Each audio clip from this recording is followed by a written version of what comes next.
Orient bell tiles studio से आप देख रहे हैं एबीपी न्यूज। गुड मॉर्निंग, नमस्कार, बहुत स्वागत है आपका। आप देख रहे हैं एबीपी न्यूज। नमस्ते भारत देख रहे हैं आप। आपके साथ मैं हूं जिया शर्मा और आइए अब शुरुआत करेंगे नमस्ते भारत की बड़ी खबर के साथ। हिमाचल प्रदेश में बीजेपी ने सीएम सुखविंदर सिंह सुक्खू का एक्स पर एक वीडियो पोस्ट किया है और उन पर स्कूली बच्चों को राधे राधे बोलने से टोकने का आरोप लगाया। बीजेपी ने यह वीडियो पोस्ट करते हुए बड़े आरोप लगाए हैं। बीजेपी ने कहा है कि सीएम सुक्खू को सनातन से इतनी नफरत है कि वो स्कूली बच्चों को भी राधे राधे बोलने से टोक रहे हैं। एक मुखिया की ऐसी सनातन विरोधी मानसिकता देवभूमि के लिए सही नहीं है। बीजेपी ने यह पोस्ट साझा करते हुए सीएम सुखविंदर सिंह सुक्खू को निशाने पर लिया। यह वीडियो सोशल मीडिया पर डाला गया है। इस पर अलग अलग प्रतिक्रियाएं सामने आ रही है। बीजेपी की तरफ से पोस्ट कर निशाना साधा गया है।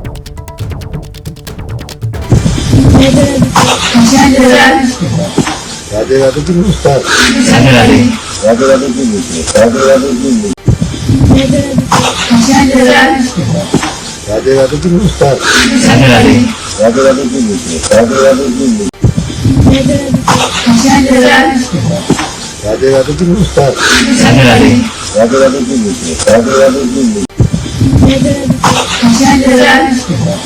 राधे राधे की नमस्कार। राधे राधे राधे राधे की राधे राधे की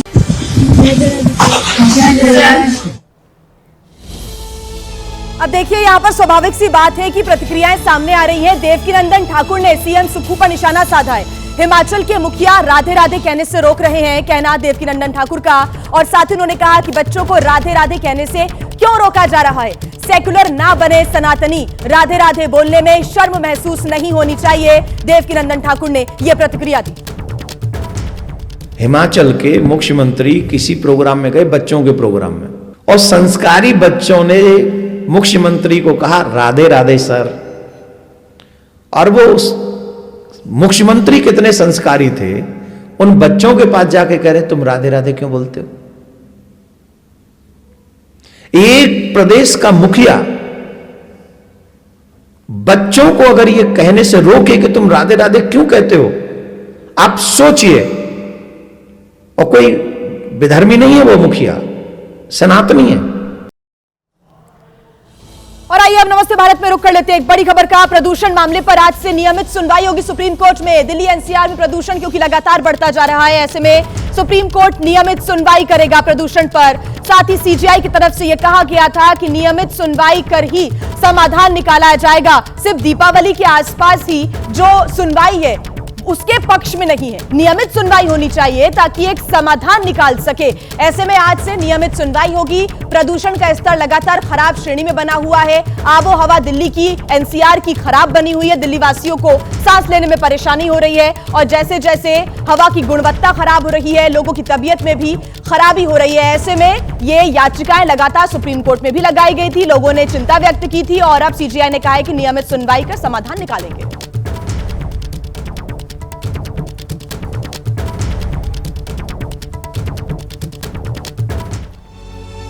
और आज की एक बड़ी खबर आपको हम बता दें, संसद का शीतकालीन सत्र आज से शुरू होने जा रहा है, जिसके हंगामेदार होने के पूरे आसार नजर आ रहे हैं। विपक्षी दलों का यह रुख साफ है, वो एसआईआर पर चर्चा के बिना कामकाज नहीं चलने देंगे। तो वहीं सरकार वंदे मातरम पर चर्चा करा सकती है। इस सत्र में ऑटोमेटिक एनर्जी बिल समेत 10 नए बिल भी पेश करने की तैयारी है। विपक्ष की तैयारी है सरकार को घेरने की, सरकार की तैयारी है विपक्ष को जवाब देने की। ऐसे में कई बड़े मुद्दे हैं जिनको लेकर आज सदन में गर्मा गर्मी, गहमा गहमी और हंगामा हो सकता है। तो दोनों सदनों में हंगामे के आसार नजर आ रहे हैं। शीतकालीन सत्र की शुरुआत आज होने जा रही है, लेकिन उसके पहले कल सरकार की तरफ से सर्वदलीय बैठक बुलाई गई, जिसमें विपक्ष ने एक सुर में एसआईआर पर चर्चा की मांग की। एक बात तो साफ है कि संसद की कार्रवाई शुरू होते ही काम कम हंगामा ज्यादा नजर आएगा, क्योंकि विपक्ष जिस एसआईआर को लेकर सड़क पर हल्ला बोल रहा है उसकी गूंज अब सीधे संसद में सुनाई देगी।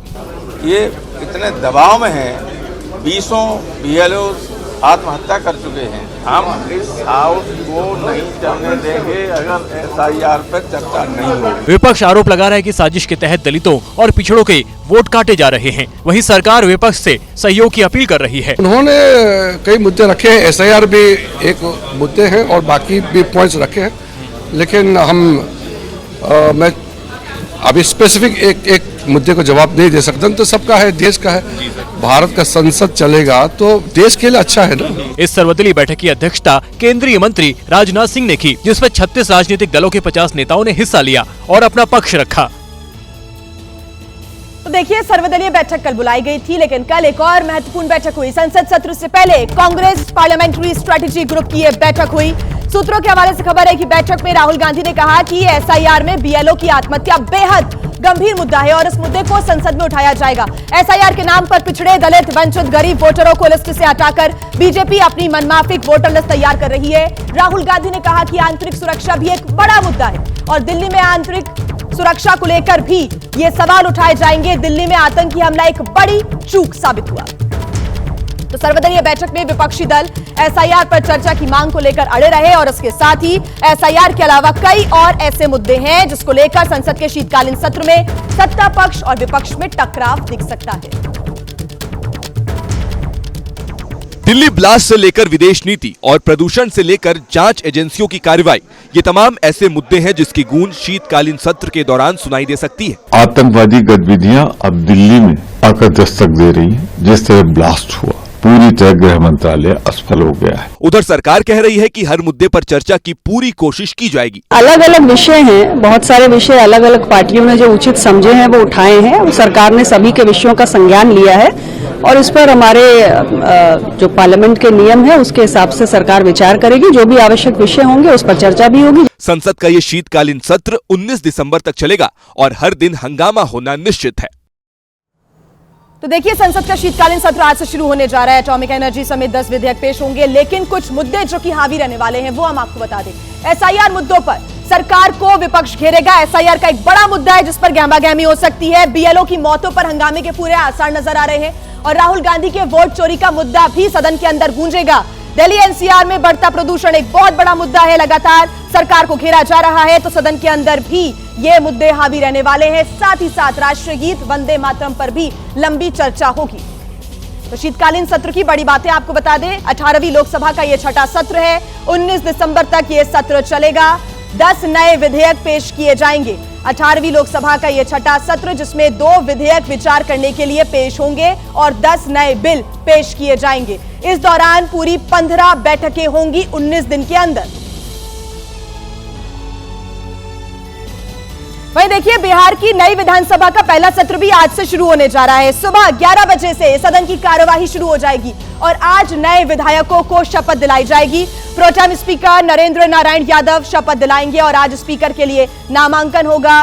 जरूरत पड़ी तो कल चुनाव भी स्पीकर के लिए होगा, कल वोटिंग होगी। लेकिन आज क्या रहेगा खास, आपको बता दें, विधायक आज शपथ लेंगे, प्रोटेम स्पीकर उन्हें शपथ दिलाएंगे और आज स्पीकर के लिए नामांकन होगा और अगर जरूरत पड़ती है तो फिर 2 दिसंबर यानी कि कल वोटिंग होगी। 3 दिसंबर को विधानमंडल की संयुक्त बैठक होगी।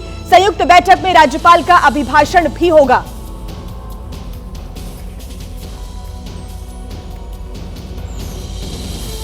और दिल्ली कार ब्लास्ट से जुड़ी एक बड़ी खबर मिल रही है। एनआईए ने आरोपियों के घर पर छापामार कार्रवाई की है। शोपियां और पुलवामा में एनआईए की टीम ने यह छापा मारा है। मौलवी इरफान और डॉक्टर अदील के घर पर छापामार कार्रवाई की गई है। डॉक्टर मुजम्मिल के घर पर भी छापामार कार्रवाई की गई है। आपको बता दें कि मौलवी इरफान, डॉक्टर अदील, डॉक्टर मुजम्मिल ये आरोपी हैं दिल्ली ब्लास्ट के और लगातार एनआईए इनसे जुड़े हुए सबूत जुटाने की कोशिश कर रही है। इनके घर पर छापामार कार्रवाई की गई है। शोपियां और पुलवामा में एनआईए की टीम ने छापा मारा है। मौलवी इरफान, डॉक्टर अदील के घर पर भी छापा पड़ा। डॉक्टर मुजम्मिल के घर पर भी छापामार कार्रवाई की गई है।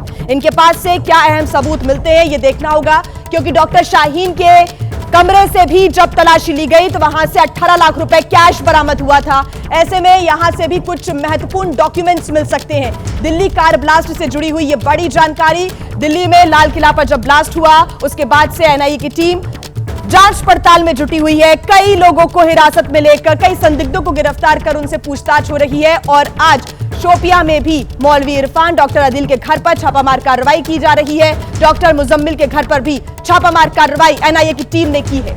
दिल्ली कार ब्लास्ट से जुड़ी हुई यह बड़ी जानकारी। दिल्ली में जो धमाका हुआ उसकी एनआईए की जांच तेज कर दी गई है। दिल्ली कार ब्लास्ट से जुड़ी ये बड़ी जानकारी आपको दे रहे हैं, जहां पर जम्मू कश्मीर में कई ठिकानों पर, कई स्थानों पर एनआईए की टीम ने छापा मारा है। पुलवामा और शोपियां में एनआईए ने छापे मारे हैं। मौलवी इरफान और डॉक्टर अदील के घर पर यह छापा मारा गया है।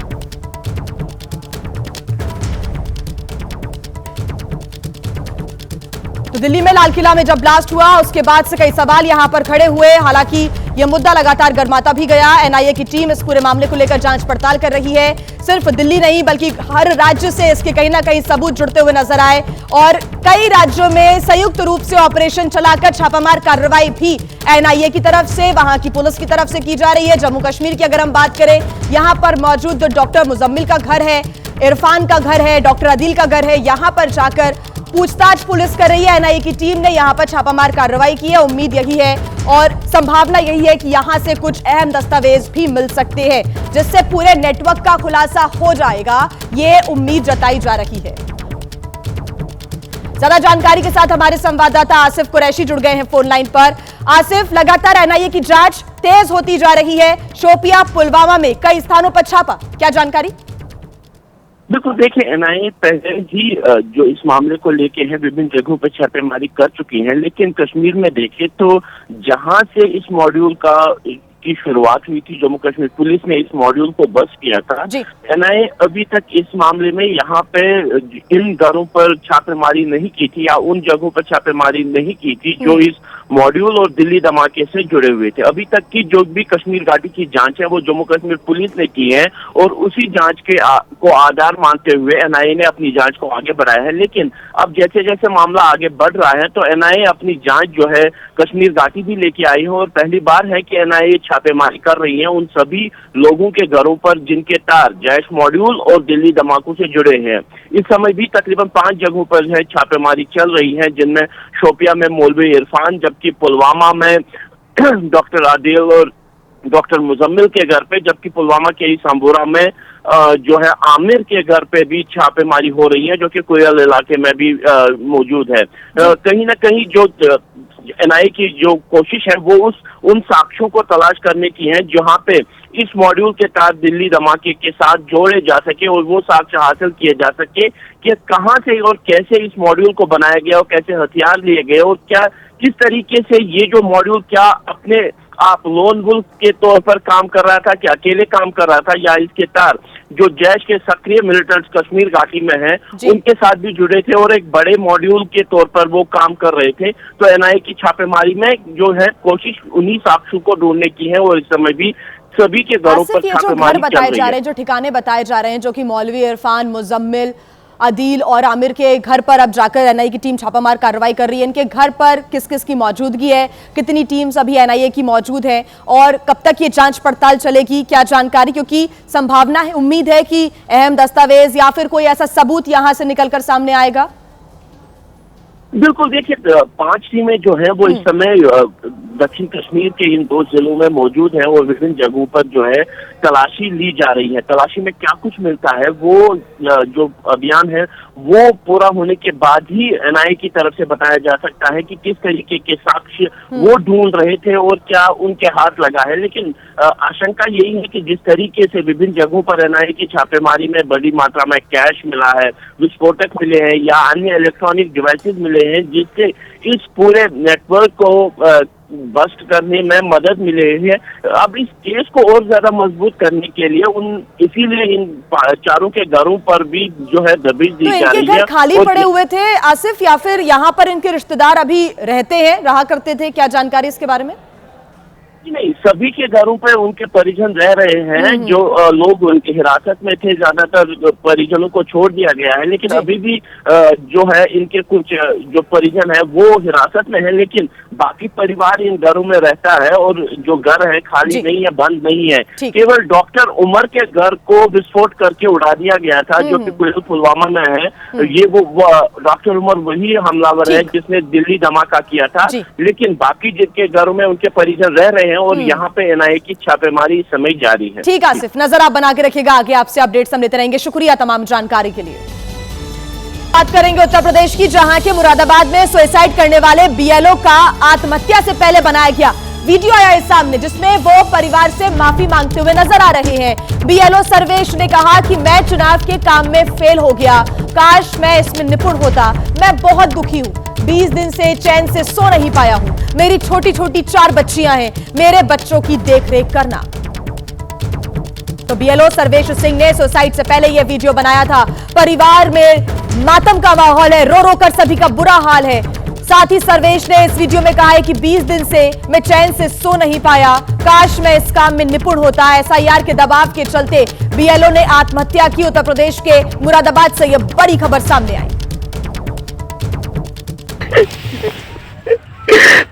दीदी माफ करना, मैं तुम्हारे विश्वास पे खड़ा नहीं होता पाया। मम्मी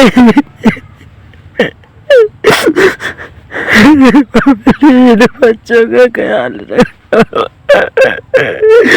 मेरे साथ बढ़ाने क्या होगा। मैं चुनाव के इसका समझ रहा, काश मैं इसमें निपुण हो पाता। मैं बहुत दुखी हूँ, इस दिन से चैन से नहीं सो पाया हूँ।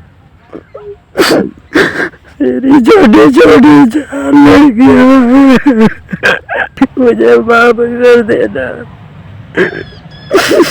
मैं तुम्हारी दुनिया से दूर जा रहा हूँ, दीदी मुझे माफ करना, बच्चों की देखरेख करना। तो आपने यूपी के मुरादाबाद में जान देने वाले बीएलओ का ये वीडियो देखा। इससे पहले बीएलओ का एक सुसाइड नोट भी सामने आया था, जिसमें उन्होंने लिखा कि मैं बहुत टेंशन में हूं और मैं हार गया।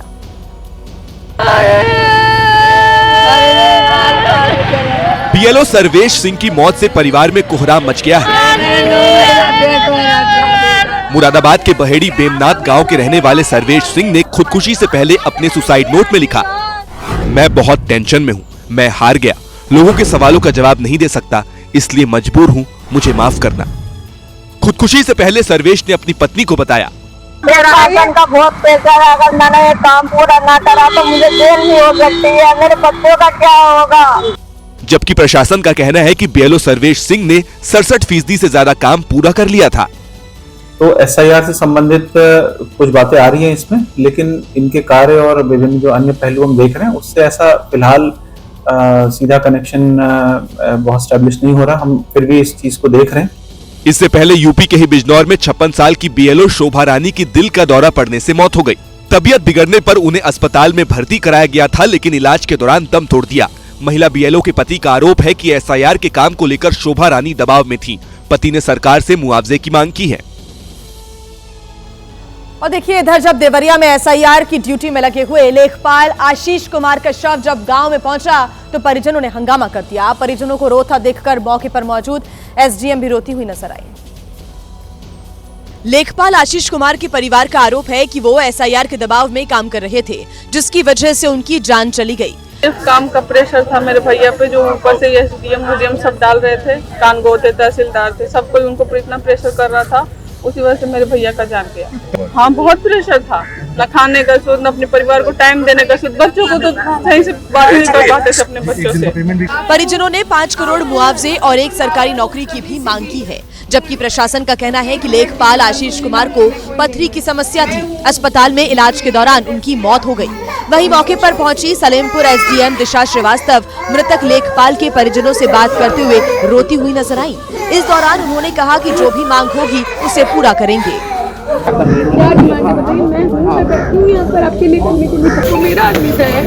समाजवादी पार्टी के प्रमुख अखिलेश यादव ने मृतक लेखपाल आशीष कुमार के परिवार को 2 लाख की आर्थिक मदद देने का ऐलान किया है। अखिलेश ने बीजेपी पर हमला बोलते हुए कहा कि इतनी विभत्स राजनीति तो महाकाव्यों के खलनायकों ने भी नहीं की थी। बीजेपी जाए तो जीवन बच जाए। देखिए, बीएलओस को किन चुनौतियों का सामना करना पड़ता है, उसको समझने के लिए रायपुर से आए एक वीडियो को देखिए, जिसमें एसआईआर का फॉर्म मिलने में देरी होने पर नाराज महिला हंगामा करते हुए दिखी और उसने बीएलओ वंदना सोनी पर चप्पल से हमला कर दिया।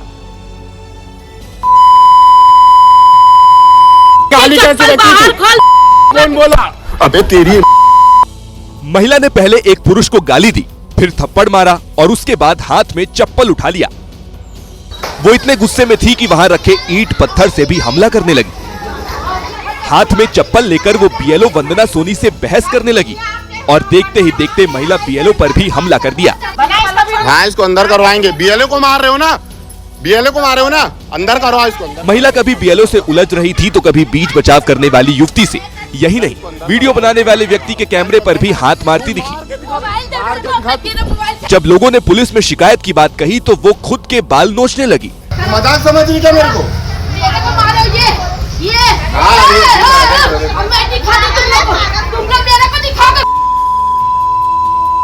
काफी हंगामा करने के बाद महिला चली गई।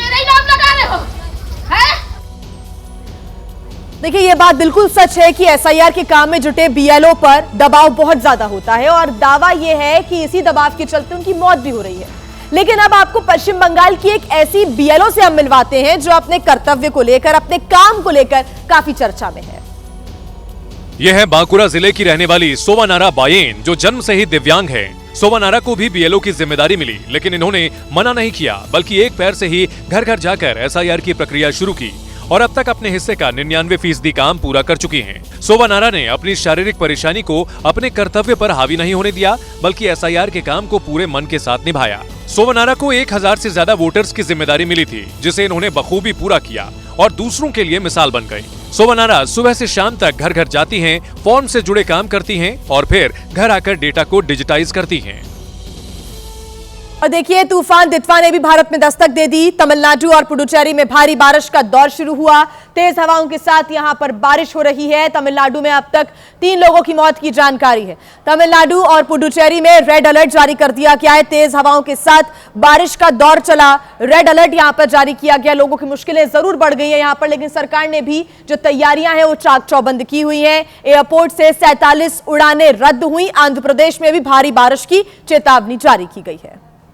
तो देखिए, श्रीलंका के बाद अब जो तूफान दितवा है उसने भारत में भी दस्तक दी और कल ये जो तटीय इलाके हैं यहां से दितवा टकराया, जिसके बाद तेज हवाओं के साथ भारी बारिश का दौर जारी रहा। तमिलनाडु में 3 लोगों की मौत की जानकारी है। पुडुचेरी में और तमिलनाडु में इस वजह से रेड अलर्ट भी जारी कर दिया गया है, क्योंकि भारी बारिश का दौर चल रहा है। चेन्नई एयरपोर्ट से 47 उड़ानें रद्द की गई हैं। यहां पर रेल यातायात पर भी असर पड़ रहा है। आंध्र प्रदेश में भी भारी बारिश की चेतावनी जारी की गई है और अगले कुछ दिनों तक यही अपील की जा रही है कि तटीय इलाकों पर जाने से बचें।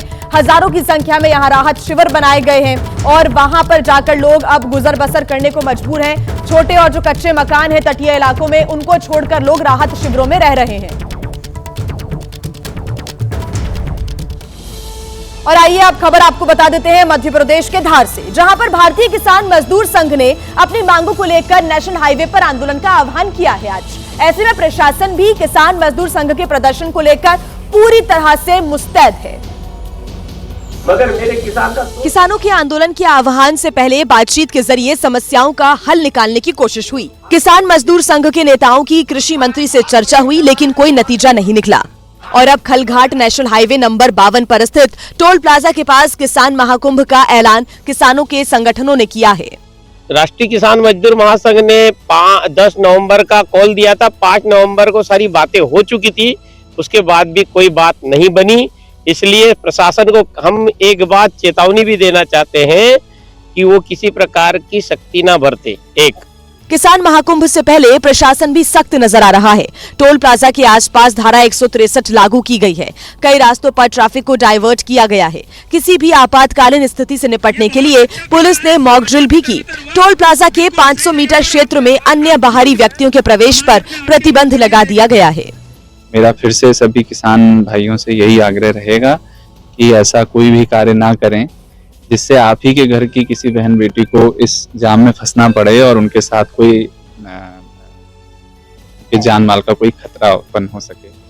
दावा है कि इस महाकुंभ में निमाड़ और मालवा क्षेत्र के कई किसान संगठन बड़ी संख्या में शामिल होंगे। किसानों की प्रमुख मांगों में कर्ज मुक्ति, एमएसपी की कानूनी गारंटी, सीसीआई और मक्का खरीदी से जुड़े मुद्दे शामिल हैं। बात करते हैं तमिलनाडु की। तमिलनाडु में हुए सड़क हादसे में 11 लोगों की मौत हो चुकी है, 40 लोग घायल हैं। हादसा उस समय हुआ जब शिवगंगा में 2 बस आमने सामने एक दूसरे से टकरा गई और हादसे के बाद एक बस का जो अगला हिस्सा है करीब करीब वो खत्म हो गया। हादसे के बाद मौके पर चीख पुकार मच गई। स्थानीय लोगों ने प्रशासन को सूचना दी और तुरंत राहत बचाव शुरू किया। सूचना मिलते ही शिवगंगा के एसपी और स्थानीय विधायक मौके पर पहुंचे। हादसा इतना भयानक था कि बस का अगला हिस्सा करीब करीब खत्म हो गया था। ड्राइवर की तरफ का बस का हिस्सा काफी दूर तक उड़ गया था और ड्राइवर के पीछे लगी सीटों तक कुछ भी नहीं बचा था। மற்றபடி அவருடைய உடல் வந்து காரைக்குடி சந்திராயனுடைய உடல் வந்து காரைக்குடி அரசு மருத்துவமனையில் வைக்கப்பட்டிருக்கு. மொத்தம் 11 பேர் இறந்துட்டாங்க. விபத்திற்கான காரணம் வந்து என்ன சொல்றாங்க அப்படின்னு பார்த்தீங்கன்னா, முன்னாடி வந்த வண்டி ஒரு லேடியோ யாரோ ஜென்னோ ஒருத்தவங்க வந்துட்டாங்க, அவங்க மேலே ஏற்றக்கூடாதுங்கிறனால வளர்த்ததான் சொல்றாங்க.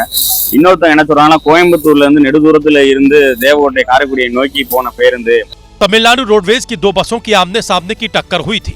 हादसे के बाद मौके पर 11 एम्बुलेंस पहुंची और घायलों को अस्पताल पहुंचाया गया। बात करते हैं अब यूपी के कासगंज की, जहां पर एक हफ्ते पहले की गई युवक की हत्या का पुलिस ने खुलासा कर दिया है। लेकिन इस हत्याकांड के पीछे जो वजह निकलकर सामने आई है वो आपको चौंका देगी। मृतक आवेश का अपने चाचा के साथ नाली को लेकर विवाद चल रहा था और वो अपने चाचा को किसी झूठे मुकदमे में फंसाना चाहता था। उसकी इसी चाहत का फायदा आरोपियों ने उठाया और उससे और उसकी मां से कुछ पैसे भी ले लिए। इसके बाद आरोपियों ने शातिराना दिमाग लगाते हुए आवेश को ही मारकर उसके चाचा से भी रुपए ऐंठने की योजना बनाई और मुख्य आरोपी अमन ने नवनीत शाह के नाम के सहयोगी के साथ मिलकर योजना बनाई और मृतक आवेश को नहर के पास बुलाकर गोली मार दी है। कई सीसीटीवी कैमरे कई दिनों तक इस टीम ने खंगाले हैं, बहुत सारा टेक्निकल काम किया है, बहुत सारा मैनुअल ग्राउंड पे काम किया है। इसीलिए इस घटना के खुलासे के लिए इस टीम को 25,000 का इनाम दिया जा रहा है। युवक आवेश की हत्या के बाद पुलिस ने इलाके के सारे सीसीटीवी छान मारे थे। पुलिस की कई टीमें इस हत्याकांड को सुलझाने के लिए काम कर रही थी। पुलिस ने इस हत्याकांड में शामिल हथियारों को भी बरामद कर लिया है। पुलिस अधीक्षक ने इस खुलासे पर पुलिस टीम के लिए 25,000 रुपए के इनाम का भी ऐलान किया है। और आइए अब बात करते हैं आतंक पर प्रहार की बड़ी खबर। दिल्ली पुलिस ने कल 3 संदिग्ध आतंकवादियों को गिरफ्तार किया है और तीनों आतंकियों की गिरफ्तारी मध्य प्रदेश, उत्तर प्रदेश और पंजाब से हुई है। इन आतंकवादियों की तार आईएसआई से जुड़े होने का भी खुलासा हुआ है। तीनों आतंकी पाकिस्तानी गैंगस्टर शहजाद भट्टी के साथ संपर्क में थे। शहजाद भट्टी आईएसआई का गुर्गा है और इसने ही इन तीनों आतंकवादियों को रिक्रूट किया था।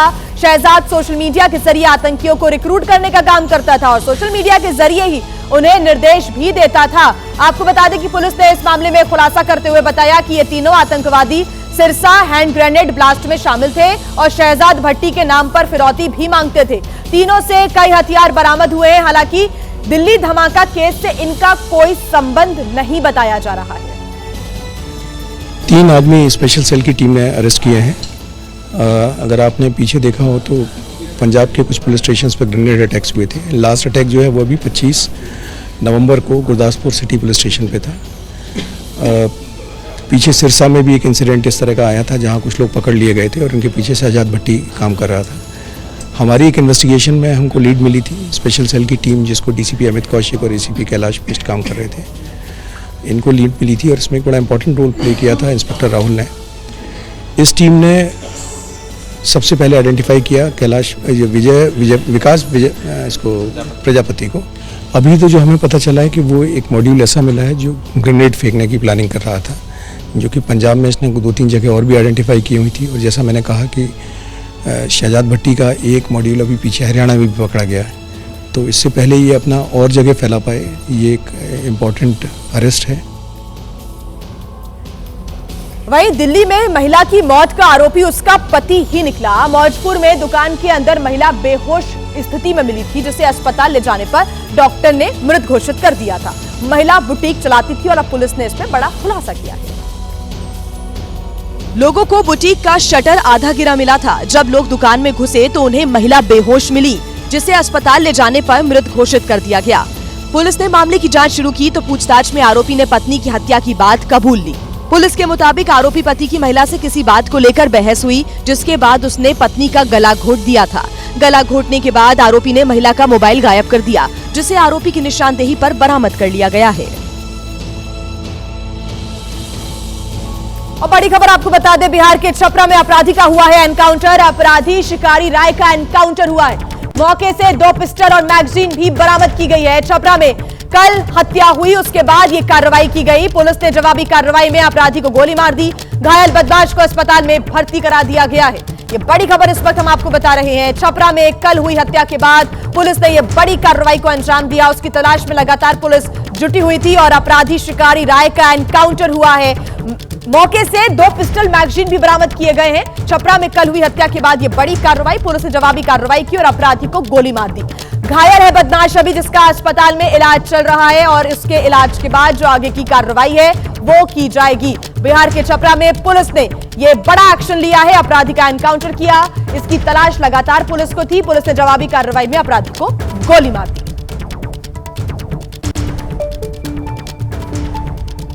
देखिए, कल दोपहर में जो घटना हुई थी जिसमें कि एक व्यक्ति की गोली मारकर हत्या की गई थी, उसमें जो है हम लोग को जो सीसीटीवी फुटेज और वैज्ञानिक साक्ष्य मिले थे उसके आधार पर हम लोगों ने काम करना शुरू किया।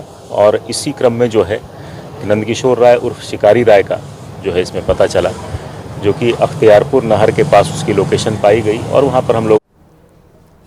और आइए अब बात करते लखनऊ की, जहां के सेक्टर 25 में गुंडों का बोलबाला है। पुलिस भी यहां पर कम नहीं है। गुंडे बवाल मचाते हैं और अगर किसी ने शिकायत की तो पुलिस केस भी दर्ज नहीं करती।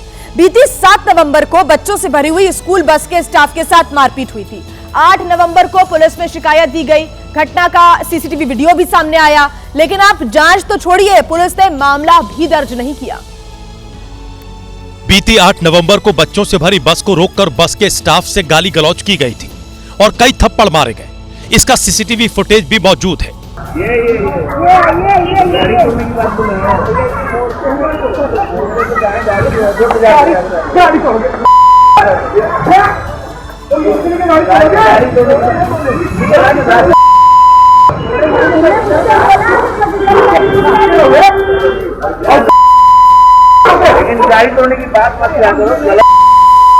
ये विवाद 7 नवंबर को हुआ था। 7 नवंबर को बस स्टाफ से मारपीट की गई।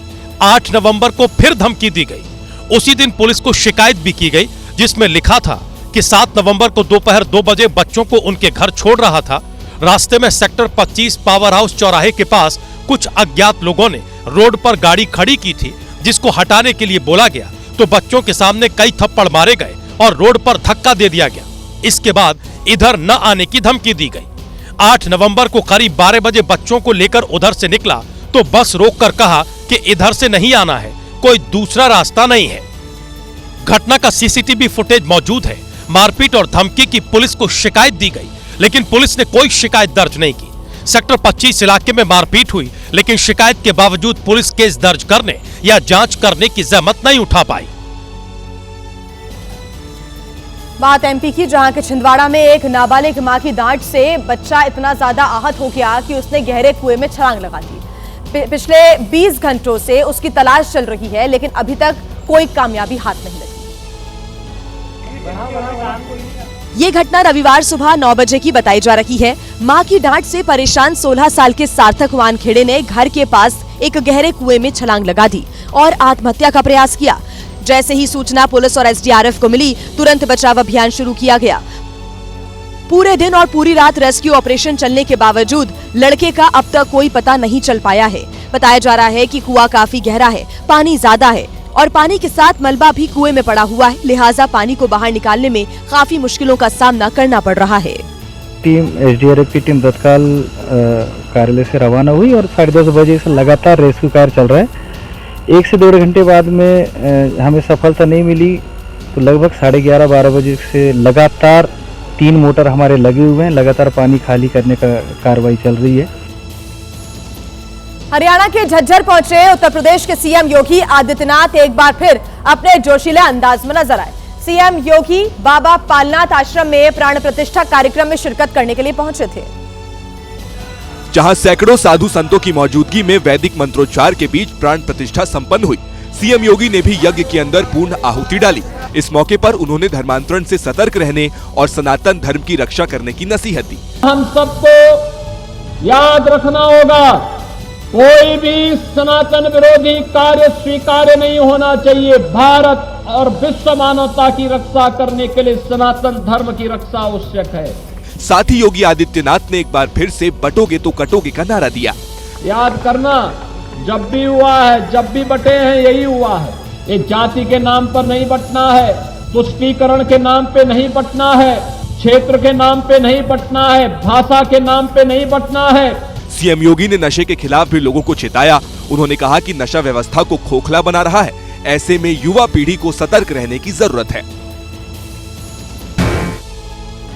और आइए अब आपको तस्वीरें दिखाते हैं तेलंगाना की, जहां से भीषण आग की तस्वीरें सामने आई है, जहां के जगत्याल जिले के एक मार्केट में भयंकर आग लग गई और इस हादसे में 20 से ज्यादा दुकानें जलकर राख हो गई। हादसे में लाखों के नुकसान का अनुमान है। जहां आग लगी वहां पर खिलौनों की लाइन से दुकानें हैं। कोंडागढ़ मंदिर नगर की पहाड़ियों में स्थित एक दुकान में आग लगी। लोग उस आग को बुझा पाते उससे पहले ही आग फैल गई और पूरे इलाके को अपनी चपेट में ले लिया। मौके पर अफरा तफरी मच गई। दुकानों में प्लास्टिक और ज्वलनशील सामान रखा था, जिस वजह से आग तेजी से फैली। फायर ब्रिगेड की 4 गाड़ियां आग बुझाने में जुटी, लेकिन आग बुझाने में दमकल कर्मियों के पसीने छूट गए। कई घंटों बाद जब आग पर काबू पाया गया, तब दुकानों में रखा सारा सामान जलकर राख बन चुका था। वहीं देखिए, राजस्थान के कोटा में शिव मंदिर में तोड़फोड़ को लेकर बवाल हो गया। नाराज लोग सड़क पर उतरकर हंगामा करने लगे, सड़क को जाम कर दिया और नारेबाजी करने लगे।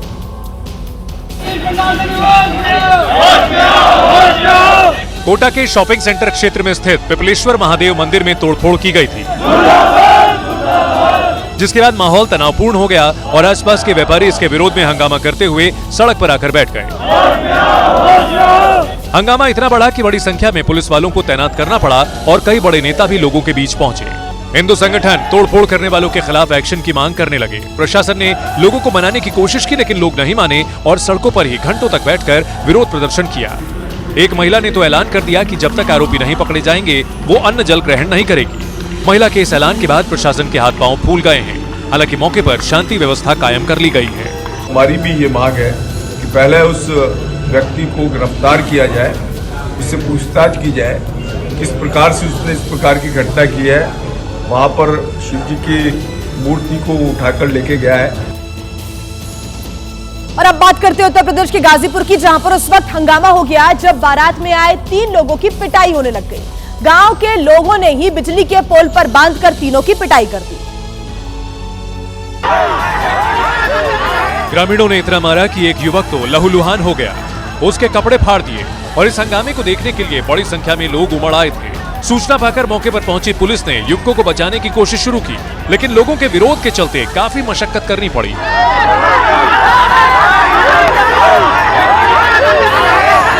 पुलिस ने तीनों को पोल से खोल तो लिया, लेकिन उन्हें गाड़ी तक ले जाना मुश्किल था, क्योंकि पुलिस की मौजूदगी में भी लोग इन तीनों पर हमला करते दिखे। पुलिस वालों ने किसी तरह से तीनों को गाड़ी में बिठाया और लोगों के चंगुल से छुड़ाकर उनकी जान बचा ली। वीडियो गाजीपुर जिले के पारा गांव का है। बारात में आए ये तीनों युवक एक घर में सो रहे थे, तभी गांव वालों ने हमला बोल दिया। युवक ने बताया कि वो कुछ समझ नहीं पाया। दोनों गाड़ी कूद दिए और फिर हम लोग को मारने के लिए दौड़ा लिए। उसके बाद घर में घुस के दरवाजा तोड़ के मारे हैं और फिर बाहर निकाल के खंबे में बांध के मेरा पैर और कूद दिए हैं। घायल युवकों को पुलिस ने तुरंत अस्पताल में भर्ती कराया। बताया जा रहा है कि रात के वक्त बारात में ही टेंट हाउस कर्मचारियों से युवकों की कहासुनी और मारपीट हुई थी। इसी बात से गांव वाले नाराज थे। पुलिस ने इस मामले में केस दर्ज कर लिया है। उत्तर प्रदेश के मुरादाबाद में दर्दनाक सड़क हादसे में एक ही परिवार के 6 लोगों की मौत हो गई। एक गंभीर रूप से घायल है। ऑटो सवार परिवार शादी समारोह में शामिल होने के लिए जा रहा था।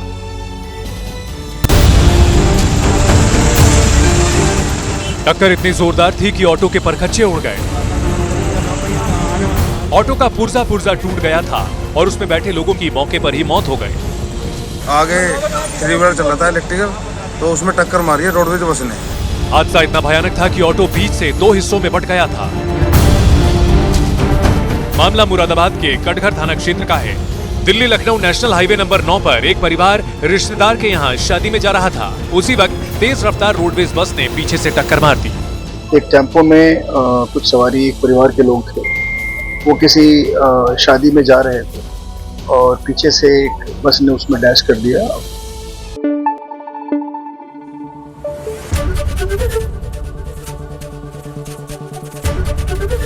एबीपी न्यूज आपको रखे आगे।